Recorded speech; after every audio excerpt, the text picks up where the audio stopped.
Hello and welcome back to Tesla News. My name is Marian and I'm your host today. Today talking about the earnings call and more updates regarding Model S and X, and we also going to look into a different situation in China, which is interesting to look at. Now, first of all, the earnings call we are expecting based on Troy's numbers here, $991 million, close to $1 billion of revenue in the energy business. A total expectation of close to $22 billion and a profit of around about $5.7 billion. Now, those numbers will be a record if it comes to the energy business and as well for the car business, as well as for the profit side. But there are many concerns out there, and we hope to get an answer to that, especially when it comes to the demand in China. Is it really that bad? Or is Tesla able to get more customers? So this will be the case, and hopefully we get an answer, but the focus will be on the margins because we know that costs are a big issue currently in the car business. And if Tesla could achieve 29.2%, this would be a very good achievement, especially of now ramping Giga Berlin and Austin, helping to increase the margins even more. This could be a very good result. It could also help for Tesla to prove that even if they have to decrease prices in China, Tesla will be continuing to profit in a very good way, make good margins, sell cars at a high price to Europe until the demand is declining in Europe. But I don't see any major issue here when it comes to demand in the European market. Now, looking into the electric vehicle volume trend, we clearly see that the Model Y has been on a very good trend upwards and the Model 3 continuing to come upwards again into a record level. Now, this is until Q2 and Q3 has been strong, so the trend is continuing already. Now, this is interesting, especially as Tesla is dominating the US market. The issue for the US, but as well European market, is as well that the average monthly payment for a new car hits new record. In the US, $738, not even putting in all the other costs that are still coming. Now, the affordability index could be as well put to the European market. I don't expect any major differences here. This is just an indication for the US market.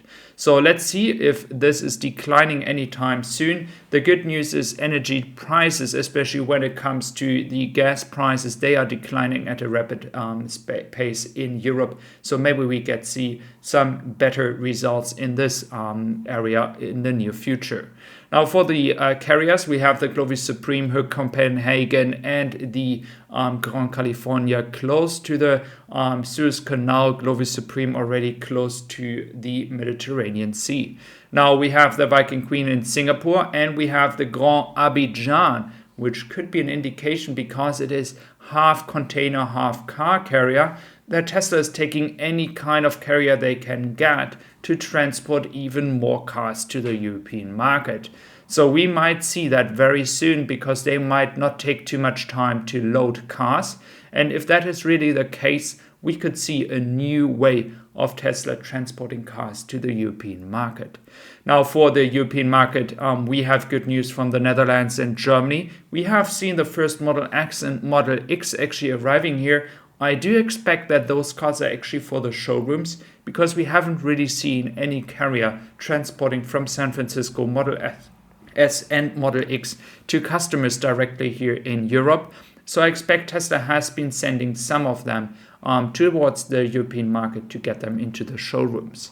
Now, for the Model Y, I have talked about updates. Now we have confirmation that the 2023 Model Y on October 16th, it has started. So if you receive a car that has a production date that is from the October 16th onwards, you might get all the updates I've just talked about on this channel in the past few days. So if you're new to my channel and you missed it, do consider subscribing. So that is very interesting.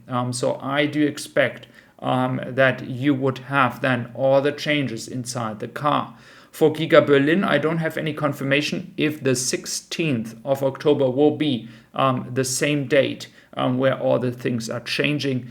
This is the challenge right now between all the factories, when with which factory starting with these new updates.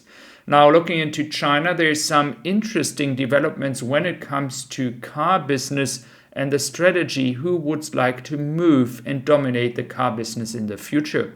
Now, based on my German website, teslamec.de, I can tell you that Foxconn is actually working on getting a market share of 40 to 45% when it comes to building EVs.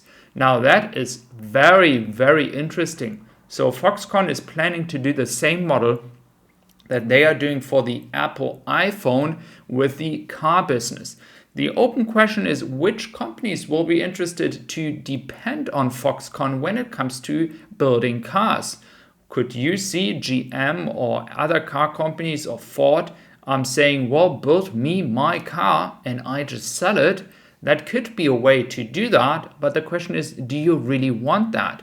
Do you want that you're dependent on a Chinese supplier to build your cars and then at some point, if you're really dependent on them, dictate you the prices? I don't think that is a good idea. On the other hand, Foxconn knows the power of that and tries to go into the market with this strategy. So let's see if there will be companies to find a way to work with Foxconn together. It will be very interesting to see that. Now, I always receive feedback from you guys when it comes to the experience, when it comes to things that are not working, frustration and all that. And sometimes some websites are offering a forum to discuss that, but I do have a new project that I'm currently working on, and I'd like to share that with you at the end of the year. Now, we start with this project in German, but it's supposed to go into a direction where you can actually go onto the website and really give your feedback in a way that no other website gives you the opportunity to do so. It doesn't matter which EV you're driving, but you can share your experience, and this is helping the entire industry, the EV business, to actually move forward, to give new people that have no idea how the car is feedback from normal people like you and me, and not big influencers or newspapers that are paid to give feedback about a car. So if you're interested in that, let me know, please. I will do my best to put the website on English as soon as possible when it is launching at the end of the year in the German market, so you can be part of that community in the EV business. So thank you very much for being here today. I really appreciate your time and have a wonderful day. Thank you very much.